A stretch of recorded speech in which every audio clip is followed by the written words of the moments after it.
प्रणाम दोस्तों। प्रस्तुत है रविंद्रनाथ टैगोर जी द्वारा रचित कहानी नई रोशनी। एक अनुरोध, कहानी पसंद आए तो चैनल को सब्सक्राइब करना ना भूलें। तो शुरू करते हैं यह छोटी सी कहानी। बाबू अनाथ बंधु बीए में पढ़ते थे, परंतु कई वर्षों से निरंतर फेल हो रहे थे। उनके संबंधियों का विचार था कि इस वर्ष वहाँ अवश्य उत्तीर्ण हो जाएंगे, पर इस वर्ष उन्होंने परीक्षा देना ही उचित न समझा। इसी वर्ष बाबू अनाथ बंधु का विवाह हुआ था। भगवान की कृपा से वधु सुंदर सच्चरित्रा मिली थी। उसका नाम था विंध्यवासिनी। किंतु अनाथ बाबू को उस हिंदुस्तानी नाम से घृणा थी।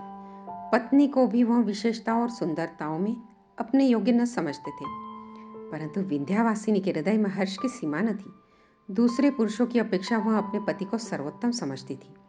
ऐसा मालूम होता था कि किसी धर्म में आस्था रखने वाले श्रद्धालु व्यक्ति की भांति वह अपने हृदय के सिंहासन पर स्वामी की मूर्ति सजाकर सर्वदा उसी की पूजा किया करती थी। इधर अनाथ बंधु की सुनिए, वह न जाने क्यों हर समय उससे रुष्ट रहते और तीखे कड़वे शब्दों में उसके प्रेम भरे मन को हर संभव ढंग पर जख्मी करते रहते।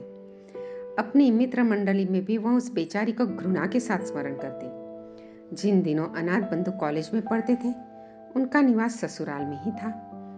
परीक्षा का समय आया, किंतु उन्होंने परीक्षा दिए बगैर ही कॉलेज छोड़ दिया। इस घटना पर अन्य व्यक्तियों की अपेक्षा विंध्यवासिनी को अधिक दुख हुआ। रात के समय उसने विनम्रता के साथ कहना आरंभ किया, प्राणनाथ, आपने पढ़ना क्यों छोड़ दिया? थोड़े दिनों का कष्ट सह लेना कोई कठिन बात न थी। पढ़ना लिखना कोई बुरी बात तो नहीं है। पत्नी की इतनी बात सुनकर अनाथ बंधु के मिजाज का पारा 120 डिग्री तक पहुंच गया। बिगड़ कर कहने लगे, पढ़ने लिखने से क्या मनुष्य के 4 हाथ पांव हो जाते हैं? जो व्यक्ति पढ़ लिख कर अपना स्वास्थ्य खो बैठते हैं, उनकी दशा अंत में बहुत बुरी होती है।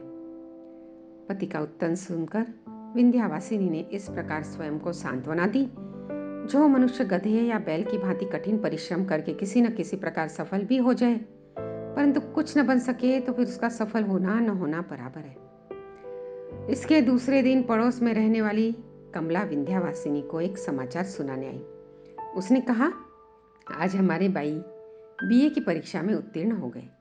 उनको बहुत कठिन परिश्रम करना पड़ा, किंतु भगवान की कृपा से परिश्रम सफल हुआ। कमला की बात सुनकर विंध्या ने समझा कि पति की हंसी उड़ाने को कह रही है। वह सहन कर गई और दबी आवाज से कहने लगी, बहन, मनुष्य के लिए बीए पास कर लेना कोई कठिन बात नहीं, परंतु बीए पास कर लेने से होता क्या है? विदेशों में लोग बीए और एमए पास व्यक्तियों को घृणा की दृष्टि से देखते हैं। विंध्यवासिनी ने जो बातें कमला से कही थी, वे सब उसने अपने पति से सुनी थी। नहीं तो उस बेचारी की क्या हाल कि वो विलायत का हाल मालूम पड़े। कमला आई तो थी हर्ष का समाचार सुनाने, किंतु अपनी प्रिय सहेली के मुख से ऐसे शब्द सुनकर उसको बहुत दुख हुआ। परंतु समझदार लड़की थी, उसने अपने हृदयगत भाव प्रकट न होने दिए।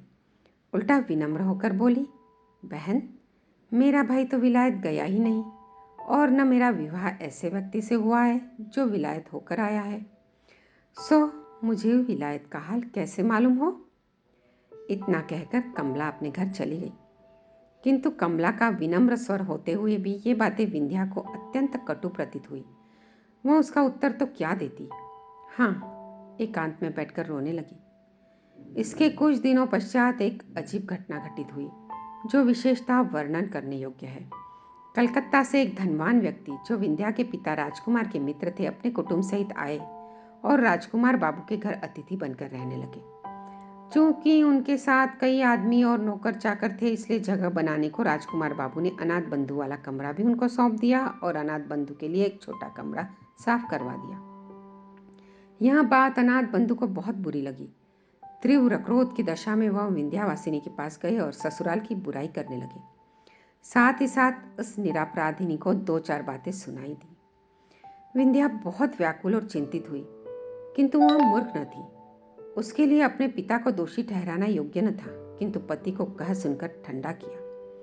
इसके बाद एक दिन अवसर पाकर उसने पति से कहा कि अब यहाँ रहना ठीक नहीं, आप मुझे अपने घर ले चलिए। इस स्थान पर रहने में सम्मान नहीं है। अनाथ बंधु परले सिरे के घमंडी व्यक्ति थे। उनमें दूरदर्शिता का अभाव था। अपने घर पर कष्ट से रहने की अपेक्षा उन्होंने ससुराल का अपमान सहना अच्छा समझा, इसलिए आनाकानी करने लगी। किंतु विंध्यवासिनी ने न माना और कहने लगी, यदि आप जाना नहीं चाहते तो मुझे अकेले भेज दीजिए। कम से कम मैं ऐसा अपमान सहन नहीं कर सकती। इस पर अनाथ बंधु विवश हो घर जाने को तैयार हो गए। चलते समय माता पिता ने विंध्या से कुछ दिनों और रहने के लिए कहा, किंतु विंध्या ने कुछ उत्तर न दिया। यह देखकर माता पिता के हृदय में शंका हुई। उन्होंने कहा, बेटी विंध्या, यदि हमसे कोई ऐसी वैसी बात हुई हो तो उसे भुला देना। बेटी ने नम्रतापूर्वक प्रीता के मुंह की ओर देखा, फिर कहने लगी, पिताजी, हम आपके ऋण से कभी उऋण नहीं हो सकते। हमारे दिन सुख से बीते। और कहते कहते विंध्या का गला भर आया, आंखों से आंसू बहने लगे। इसके पश्चात उसने हाथ जोड़कर माता पिता से विदाई चाहिए और सबको रोता हुआ छोड़कर पति के साथ चल दी। कलकत्ता के धनवार और ग्रामीण जमींदारों में बहुत अंतर है। जो व्यक्ति सर्वदा नगर में रहा हो उसे गांव में रहना अच्छा नहीं लगता, किंतु विंध्या ने पहली बार नगर से बाहर कदम रखने पर भी किसी प्रकार का कष्ट प्रकट न किया, बल्कि ससुराल में हर प्रकार से प्रसन्न रहने लगी। इतना ही नहीं, उसने अपनी नारी सुलभ चतुरता से बहुत शीघ्र अपनी सास का मन मोह लिया। ग्रामीण स्त्रियां उसके गुणों को देखकर प्रसन्न होती थी, परंतु सब कुछ होते हुए भी विंध्या प्रसन्न न थी। अनाथ बंधु के 3 भाई और थे, 2 छोटे एक बड़ा। बड़े भाई परदेश में 50 रुपए के नौकर थे, उससे अनाथ बंधु के घर बार का खर्च चलता था। छोटे भाई अभी स्कूल में पढ़ते थे। बड़े भाई की पत्नी श्यामा को इस बात का घमंड था कि उसके पति की कमाई से सबको रोटी मिलती है, इसलिए वह घर के कामकाज को हाथ तक न लगाती थी। इसके कुछ दिनों पश्चात बड़े भाई छुट्टी लेकर घर आए। रात को श्यामा ने पति से भाई और भौजाई की शिकायत की। पहले तो पति ने इसकी बातों को हंसी में उड़ा दिया, परंतु जब उसने कई बार कहा तो उन्होंने अनाथ बंधु को बुलाया और कहने लगे, भाई, 50 रुपए में हम सबका गृहस्थ नहीं चल सकता। अब तुमको भी नौकरी की चिंता करनी चाहिए। यह शब्द उन्होंने बड़े प्यार से कहे थे, परंतु अनाथ बंधु बिगड़कर बोले, भाई साहब, 2 मुट्ठी भर अन्न के लिए आप इतने रुष्ट होते हैं? नौकरी तलाश करना कोई बड़ी बात नहीं, किंतु हमसे किसी की गुलामी नहीं हो सकती। इतना कहकर वह भाई के पास चले आए। इन्हीं दिनों गांव के स्कूल में 3rd मास्टर का स्थान खाली हुआ था। अनाथ बंधु की पत्नी और उनके बड़े भाई ने उस स्थान पर उनसे काम करने के लिए बहुत कहा, किंतु उन्होंने ऐसी तुच्छ नौकरी स्वीकार न की। अब तो अनाथ बंधु को केवल विलायत जाने की धुन समाई हुई थी। एक दिन अपनी पत्नी से कहने लगे, देखो, आजकल विलायत गए बिना मनुष्य का सम्मान नहीं होता और न अच्छी नौकरी मिल सकती है, इसलिए हमारा विलायत जाना आवश्यक है। तुम अपने पिता से कहकर कुछ रुपया मंगा दो तो हम चले जाएं। विलायत जाने की बात सुनकर विंध्या को बहुत दुख हुआ। पिता के घर से रुपया मंगाने की बात से बेचारी की जान ही निकल गई। दुर्गा पूजा के दिन समीप आए तो विंध्या के पिता ने बेटी और दामाद को बुलाने के लिए आदमी भेजा। विंध्या खुशी खुशी मैके आई। माँ ने बेटी और दामाद को रहने के लिए अपना कमरा दे दिया। दुर्गा पूजा की रात को यह सोचकर कि पति न जाने कब वापस आए, विंध्या प्रतीक्षा करते करते सो गई। सुबह उठी तो उसने अनाथ बंधु को कमरे में न पाया। उठकर देखा तो माँ का लोहे का संदूक खुला पड़ा था। सारी चीजें इधर उधर बिखरी पड़ी थी और पिता का छोटा कैश बॉक्स जो उसके अंदर रखा था गायब था। विंध्या का हृदय धड़कने लगा। उसने सोचा कि जिस बदमाश ने चोरी की है उसी के हाथों पति को भी हानि पहुंची है। परंतु थोड़ी देर बाद उसकी दृष्टि एक कागज के टुकड़े पर जा पड़ी। वह उठाने लगी तो देखा पास ही कुंजियों का एक गुच्छा पड़ा है। पत्र पढ़ने से मालूम हुआ कि उसका पति आज ही प्रातः जहाज पर सवार होकर विलायत चला गया है। पत्र पढ़ते ही विंध्या की आंखों के सामने अंधेरा छा गया। वह दुख के आघात से जमीन पर बैठ गई और आंचल से मुंह ढांप कर रोने लगी। आज सारे बंगाल में खुशियां मनाई जा रही थी, किंतु विंध्या के कमरे का दरवाजा बंद था। इसका कारण जानने के लिए विंध्या की सहेली कमला ने दरवाजा खटखटाना आरंभ किया, किंतु अंदर से कोई उत्तर न मिला तो वह दौड़कर विंध्या की माँ को बुला लाई। माँ ने बाहर खड़ी होकर आवाज दी, विंध्या, अंदर क्या कर रही है? दरवाजा तो खोल बेटी। माँ की आवाज पहचान कर विंध्या ने झट आंसू को पोंछ डाला और कहा, माताजी, पिताजी को बुला लो। इससे माँ बहुत घबराई, अतः उसने तुरंत पति को बुलवाया। राजकुमार बाबू के आने पर विंध्या ने दरवाजा खोल दिया और माता पिता को अंदर बुलाकर फिर दरवाजा बंद कर लिया। राजकुमार ने घबराकर पूछा, विंध्या, क्या बात है? तू रो क्यों रही है बेटा? यह सुनते ही विंध्या पिता के चरणों में गिर पड़ी और कहने लगी, पिताजी, मेरी दशा पर दया करो, मैंने आपका रुपया चुराया है। राजकुमार आश्चर्यचकित रह गए। इसी हालत में विंध्या ने फिर हाथ जोड़कर कहा, पिताजी, इस अभागिन का अपराध क्षमा कीजिए। स्वामी को विलायत भेजने के लिए मैंने यह नीच कर्म किया है। अब राजकुमार को बहुत क्रोध आया। डांट कर बोला, दुष्ट लड़की, यदि तुझको रुपए की आवश्यकता थी तो हमसे क्यों न कहा। विंध्या ने डरते डरते उत्तर दिया, पिताजी, आप उनको विलायत जाने के लिए रुपया न देते। ध्यान देने योग्य बात है कि जिस विंध्या ने कभी माता पिता से रुपए पैसे के लिए विनती तक न की थी, आज वह पति के पाप छिपाने के लिए चोरी का इल्जाम अपने ऊपर ले रही है। विंध्यावासिनी पर चारों ओर से घृणा की बौछारें होने लगी। बेचारी सब कुछ सुनती रही, किंतु मौन थी। तीव्र क्रोधावेश की दशा में राजकुमार ने बेटी को ससुराल भेज दिया। इसके बाद समय बीतता गया, किंतु अनाथ बंधु ने विंध्या को कोई पत्र न लिखा और न अपनी माँ की ही कोई सुध ली। पर जब आखिरकार सब रुपए जो उसके पास थे खर्च हो गए तो बहुत ही घबराए और विंध्या के पास एक तार भेजकर तकाजा किया। विंध्या ने तार पाते ही अपने बहुमूल्य आभूषण बेच डाले और उनसे जो मिला वह अनाथ बाबू को भेज दिया।